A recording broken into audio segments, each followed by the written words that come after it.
to Melbourne, Gamal. Thanks for having me. Halfway across the world. So you said it was a long flight, hey?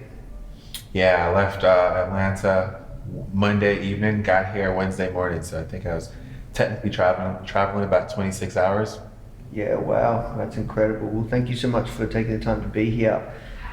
So just for some background, for anyone who's watching this video, pretty much for the Start and Scale course, we ran this competition when we first launched it, and Gamal invested in the course and absolutely killed it in the competition, grew his business at a rapid pace, and part of that we invited him down to do like a little mastermind with the top 3 winners, and it's just been absolutely incredible. He's really impressive growth hacker, business person, founder, and I'm really excited to connect. I like your vibe, man. I love Fresh Heritage. I love what you've got going on, and just wanted to say congratulations on all your success thus far. Appreciate that, man. Appreciate that.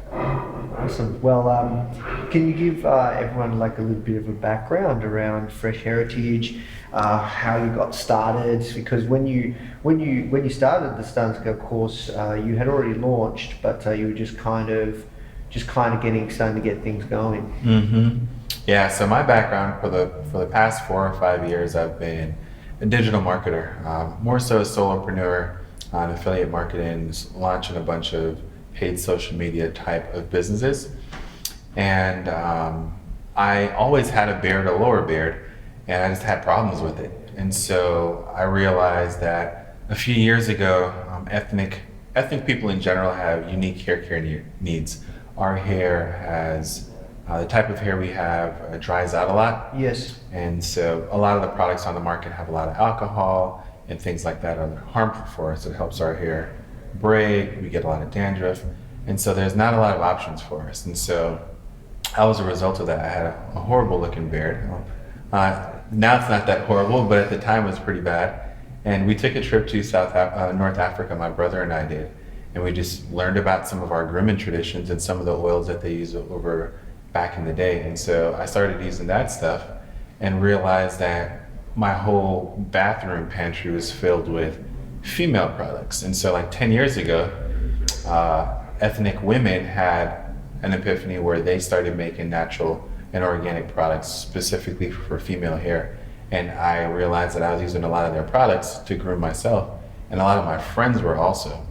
And so the idea to make something with those same benefits but marketed specifically for men kind of grew during that trip to Africa, and just like that awakening that I had a lot of products in my own bathroom that weren't for men. So yeah, man, that's an amazing story, dude. One thing that comes to mind is do you have the Bevel product? Yeah, man, that Tristan Walker guy, I think those razors, like, they look amazing, dude, and same kind of concept, right? Yep. So he's like a pioneer in this. He's raised a ton of money out in Silicon Valley.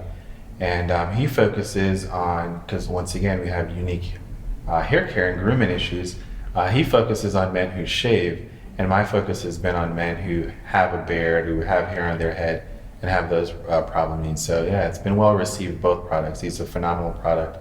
And when I launched, I did an up viral campaign, and we actually gave away a Bevel care package. Yeah, so I like them a lot. Their packaging's on point, their messaging's on point. They're branding, yeah, product.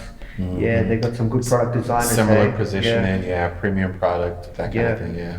Awesome. So I wanted to touch on, you in that 3-month period, you grew your business, you blew it up from 2K a month to 60K a month, so rapid growth. That's really impressive, man. So what I'm curious around is, we spoke a few months back, mm-hmm. I'd say a couple months back. Mm-hmm. What's happening now? Where's the business at? What's biggest challenges? I have what a lot of people have said, good challenges or good problems to have. So we've continued growing over the holidays, that kind of November to December rush. We blew up even more. We did around like 90K in that kind of 30 to 40 days over the holidays. But then that created a whole bunch of issues for me because like returns, we were sending out the wrong stuff and just customer support. And that was kind of the bottleneck of a lot of that. So Yes. just following up with email campaigns and making sure things are in process. So we've actually had to tone down a bit with our ads just to give us time to like really focus on, you know, systems and operations and procedures so that, you know, we're not having to step on the gas, step on the brakes, step on the gas, step on the brakes. Yes. So hopefully, once we wrap this up, we'll be able to just continue to grow smoothly and probably growing 100, 200% a month. Sounds good on paper, but there's a whole lot of real issues with that in real life. Cash flow management, ordering inventory in time, it's just a lot. Yeah, and are you using a fulfillment center now? Yep. So we knocked that out right in November, right around the time we started scaling up. Like literally the week our fulfillment center started, we just like our daily revenue doubled and tripled, and it got up to like 4 or 5 times what we were seeing. And that's because people look at your, like this is something I've noticed, people look at the site and they look at how fast they can get it. And if the faster they can get it, the higher increasing conversions. That's correct, right? Absolutely. And we were having, that was a lot of our complaints before that, is, hey, I ordered this stuff and it's been a week, what's up? And it was just a lot for us to do when we were doing fulfillment internally. So we just had to, you know, cough it up and pay up front for the long-term perceived benefit. So are you setting up, do you have fulfillment center in East Coast and West Coast, or what's the play here, man? I'm curious. Yeah, so the first priority was just to pick a Southeast fulfillment center that could get to the majority of the country in 2 Yes. days.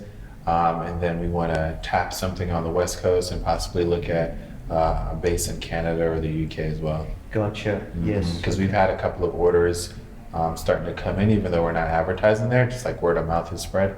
And we've gotten a lot of orders from both those countries, and fulfillment there is just like a nightmare, clearing customs and all that stuff. Yeah, so you're saying that there's a market in Europe and Canada. Absolutely. And surprisingly, we've gotten a ton of military orders. Ah, Yeah, so that's interesting too. But they normally ship to an address in Europe too. got you. So when it comes to manufacturing the product, where do you produce it? That's still made in the US. Yes. Yeah, for a lot of reasons. I think like the components of our product, like maybe the box and their packaging, that could come from like a China or something. Yes. But we're really big on like customer experience and like providing higher quality like experience with using our products. And so for that reason, you know, our manufacturing costs are a little higher, Yes. but we think that's much better for like just customer experience and long-term value. So it's still manufactured or assembled in the US. Got you. And when it comes to SKUs, how many do you have right now, and what's the plans there? Because I started with my girlfriend like a little fun business on the side, and that's starting to take off now. And Nice. we're talking about other SKUs, and you know, you talk about cash flow. It's very expensive to start playing around with other SKUs, samples, breaking molds, doing this, doing that. Then having to making sure you validate it correctly. For sure. Using like a start and scale framework or system. Right? For sure. So tell us about the SKUs piece. Surprisingly, man, we've done all this with like 95% just one SKU, one product, our classic beard oil. And we get questions like daily from people who are like, hey, you know, what about a wash? What about a balm? What about this?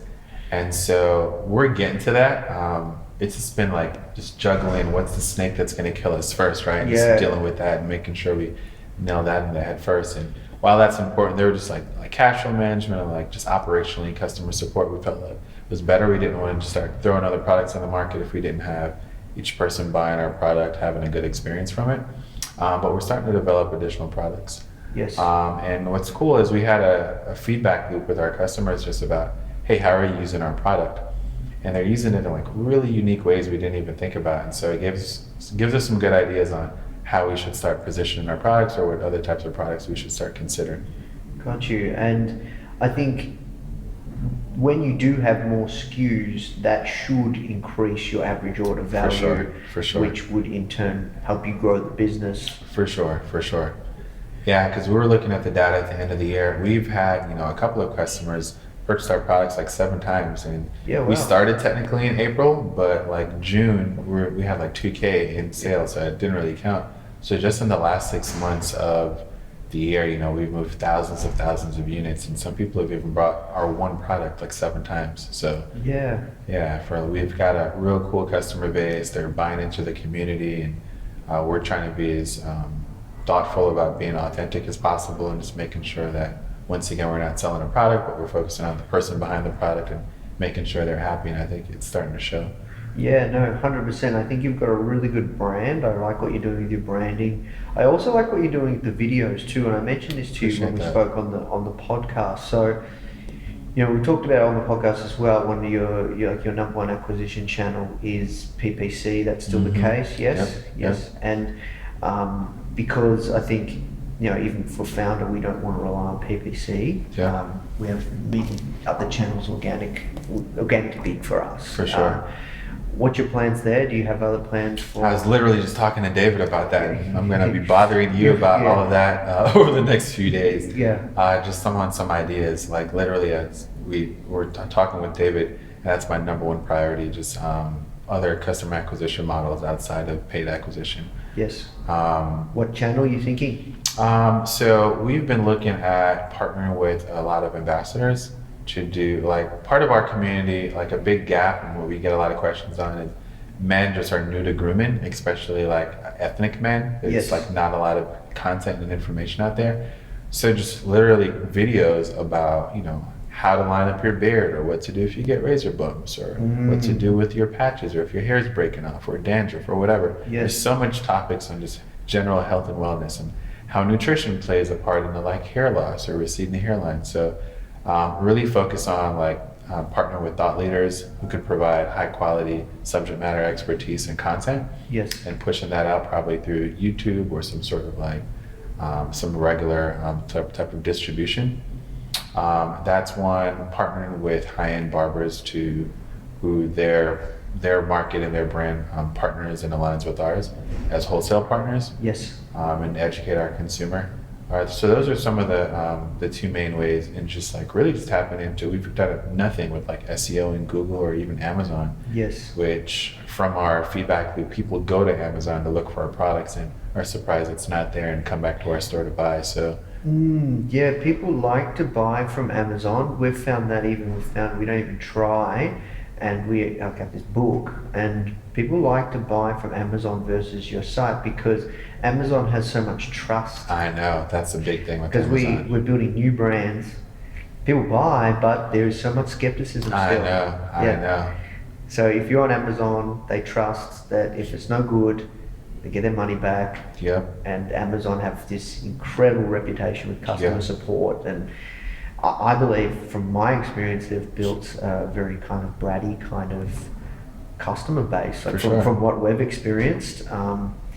They want it faster. It's crazy. It's really crazy. But at the same time, we recognize that that's where a lot of our customers are, and so that's a good opportunity for us. So there's those kinds of things. Distribution channel is fairly powerful. Yeah, for sure. Yeah. So sorry to cut you off. What were you going to say? I don't even remember. So look, we have to work towards wrapping up. But I'm curious around your experiences with the Start and Scale course. You know, a lot of people, I think, when they get started, they are worried about creating the perfect business, and they're worried about, you know, if they're going to fail. You've had incredible success. You ship fast, and what would you say to anyone that's on the fence watching this video or doing the course, and, you know, just kind of, you know, your takeaways from doing the course? How has it really helped you? So 2 main takeaways. One is do not underestimate the importance of validating your product and then making that product differentiated to what's in the marketplace. And I'll go deeper on that. And the second thing is Start and Scale is a really cool mentor that can help you bypass potential problems, deal with issues once they arrive, and that's just like worth its weight in gold. So the first one is product validation. So a lot of people are going to come at you with ideas and like feedback on your product, but it's very important for you not to get distracted and to do, you know, the unique value prop, and then go through what your customers' problems are. It helps, like in my case, that I'm one of the customers, and I know for sure that outside looking in, it may not seem like a big deal, but it's something I struggled with. So if you're contemplating an idea, it would be very helpful if it's something that you're personally interested in, something that you're personally struggling with, or just something you spend money on. So you're not asking someone to tell you about a customer, you're really like living it. So that's one. And then making sure once you have a problem identified, you position it differently to make sure you stand out from the rest, because that's definitely going to help. You don't really need to sell people on if you understand their problem. So Start and Stale did a really good job of like explaining that, and I think people gloss over that, but that's extremely important. And the second piece is, man, a lot of the problems you touched on in Start and Scale, like your first hires, customer support, fulfillment, it's already there. And it's like, okay, this is cool, but then when you actually go out and build a brand and you actually need that advice, it's right there. And so if you're not experiencing, you don't have a lot of access to mentors, it's just like a really good place where you can skip through the different modules and just play a video, help you get your answers faster. And so for those two things, I think it's just like worth its weight in gold. And what would you say to anyone that's on the fence? Because you ship pretty fast, man. Like, why? Why do I ship fast? Yeah, why you don't seem like you're afraid to fail? So a lot of problems with my personal experience in entrepreneurship, from I hear a lot of people, it's like too much theory. Like everyone has a plan until you get knocked out or you get punched in the face, and so that's just from failing. You're going to learn a lot more. Most things you can recover from. Just don't go taking out your 401k and like risking it in some uneducated move. But like if you have this mentorship relationship where you have a window which you can operate in, just go out and try it. That's going to be the best failure. That's going to be the best experience. And I also think people who don't have much to lose, you don't really it doesn't challenge you enough to like really get creative. My best ideas have come where like I had no options left and I was just forced to work with the pennies I had to come up with an idea. And I think if things were like too nice or there was no fear of failing, it wouldn't challenge me to like think creatively and outside the box. And so that's when a lot of the innovation happens. And so I don't think people who haven't experienced failure or hardship really get that value and that benefit of just having to force yourself to be creative. The Foundr mission is to help you create an ass-kicking business and help you learn straight from the mouths of world-class founders. Get your free printed edition of Foundr magazine featuring Sir Richard Branson. Just cover shipping and handling at foundr.com/Branson.